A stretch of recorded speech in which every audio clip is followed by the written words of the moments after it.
अगर आप bike lovers हैं तो आप रॉयल इनफील्ड के क्रेज से जरूर वाकिफ होंगे, लेकिन क्या आपको पता है कि जब 1993 में आइशर मोटर्स ने रॉयल इनफील्ड को खरीदा था तब वो एक लॉस मेकिंग कंपनी थी और अगले 5 साल तक लगातार लॉस में ही रही, जिस वजह से कंपनी बंद होने की कगार पर थी और आइशर मोटर्स उसे बेचना चाहता था। लेकिन तब के एमडी सिद्धार्थ लाल, जो कि खुद बाइक्स के बहुत बड़े शौकीन थे, उन्होंने बोर्ड ऑफ डायरेक्टर से एक और चांस मांगा और उसके बाद रॉयल इनफील्ड में कुछ मॉडिफिकेशंस किए और खुद से कई 100 किलोमीटर इंडिया में रॉयल इनफील्ड से घूमे ताकि इंडिया में बाइक्स का क्रेज फिर से शुरू किया जा सके। और उसी का नतीजा है कि आज royal Enfield mid size bike के सेगमेंट में 96% मार्केट को कैप्चर किए हुए है और इसी वजह से रॉयल इनफील्ड का इतना क्रेज है। गाइस, क्या आपको इसके पहले तक ये अमेजिंग इंफॉर्मेशन पता थी? और अगर नहीं पता थी तो कमेंट सेक्शन में जरूर लिखेगा और ऐसे अमेजिंग वीडियोस के लिए शेयर, सब्सक्राइब एंड लाइक। मिलता है अगली वीडियो में। गाइस, क्या आपने कभी गौर किया है कि आपके आसपास बहुत से ऐसे आदमी हैं जो कि जब कभी भी पब्लिक टॉयलेट इस्तेमाल करते हैं और अगर उस वक्त उनके आसपास कोई आके खड़ा हो जाए तो वो सूसू यानी कि टॉयलेट कर ही नहीं पाते।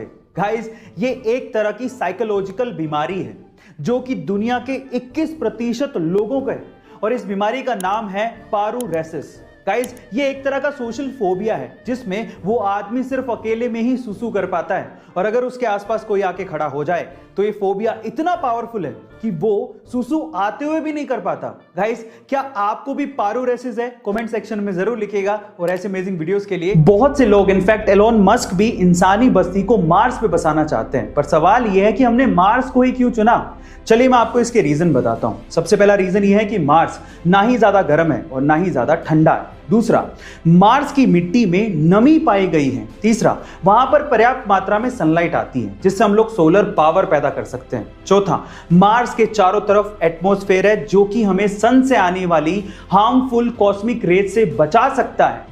पांचवा, मार्स में डे नाइट साइकिल अर्थ के जैसी है, यानी कि लगभग 24 घंटे में ही डे नाइट साइकिल पूरी हो जाती है। और छठा, जो कि सबसे इंपॉर्टेंट पॉइंट है, हमारे सोलर सिस्टम में अर्थ के अलावा मार्स ही अकेला ऐसा प्लैनेट है जो कि हैबिटेबल जोन में आता है। गाइस, क्या इसके पहले तक इंफॉर्मेशन आपको पता थी? और अगर नहीं पता थी तो कमेंट सेक्शन में जरूर लिखिएगा और ऐसे अमेजिंग वीडियोस के लिए शेयर, सब्सक्राइब एंड लाइक। मिलता है अगली वीडियो में।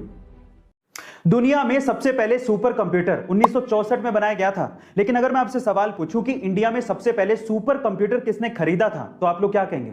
देखिए, अगर आप किसी आईआईटी का या फिर इसरो का या फिर किसी गवर्नमेंट ऑर्गेनाइजेशन का नाम लेने वाले हैं तो आप लोग गलत हैं। एक्चुअली इंडिया में सबसे पहले सुपर कंप्यूटर खरीदा था चंपकलाल चौकसी ने। चौंक गए ना? और वो भी 1970 में 8 करोड़ रुपए देके। पर सवाल यह है कि इन्होंने ऐसा क्यों किया? मैं आपको बताता हूं। चंपकलाल चौकसी एशियन पेंट के मालिक थे और वो एशियन पेंट को इंडिया में कोने कोने में एक एक डीलर तक पहुंचाना चाहते थे, जिसके लिए उन्हें मैसिव डेटा एनालिसिस करना था जो कि सिर्फ सुपर कंप्यूटर से ही पॉसिबल था। अब इनके दिमाग की दाद देनी पड़ेगी। इन्होंने सुपर कंप्यूटर 1970 में खरीदा, तब जब कोई कंप्यूटर का नाम तक ढंग से लेना नहीं जानता था। गाइस, क्या आपको इसके पहले तक की इंफॉर्मेशन पता थी? और अगर नहीं तो कमेंट सेक्शन में जरूर लिखिएगा और ऐसे अमेजिंग वीडियोस के लिए शेयर, सब्सक्राइब एंड लाइक। मिलता है अगली वीडियो में। एक बहुत दिलचस्प कहानी सुनाता हूं, ध्यान से सुनिएगा। एक बार एक पक्षी ठंडी जगह से उड़ रहा था, लेकिन ठंड इतनी ज्यादा थी कि वो ठंड के मारे जम गया और सीधे जमीन पर जाके गिर गया। पास से एक गाय जा रही थी जिसने पक्षी को तड़पते देखा तो उसने पक्षी के ऊपर गोबर कर दिया। गोबर की गर्मी की वजह से वो पक्षी धीरे धीरे रिकवर करने लगा, उसकी ठंड कम होने लगी और उसे एहसास होने लगा कि वो शायद बच जाएगा, जिसकी वजह से वो खुशी के मारे गाना गाने लगा। पर उसके गाने को गलती से किसी बिल्ली ने सुन लिया। बिल्ली ने देखा कि आवाज कहां से आ रही है, तब उसे समझ में आया कि गोबर में एक पक्षी है जो गा रहा है, तो उसने गोबर से पक्षी को बाहर निकाला और खा गया। अब इस स्टोरी का मोरल क्या है, ध्यान से सुनिएगा। पहला, जरूरी नहीं है कि जो आप पे गोबर करे या आपको कष्ट दे वो आपका दुश्मन है। दूसरा, जरूरी नहीं है कि जो आपको गोबर से बाहर निकाले या कष्ट से बाहर निकाले वो आपका दोस्त ही है। और तीसरा, जब भी आप गोबर के अंदर हो यानी कि कष्ट में हो तो अपने मुंह को बंद रखना चाहिए। गाइस, आपको ये स्टोरी कैसे लगी कमेंट सेक्शन में जरूर लिखिएगा और ऐसे अमेजिंग वीडियोस के लिए शेयर, सब्सक्राइब एंड लाइक। मिलते हैं अगली वीडियो में।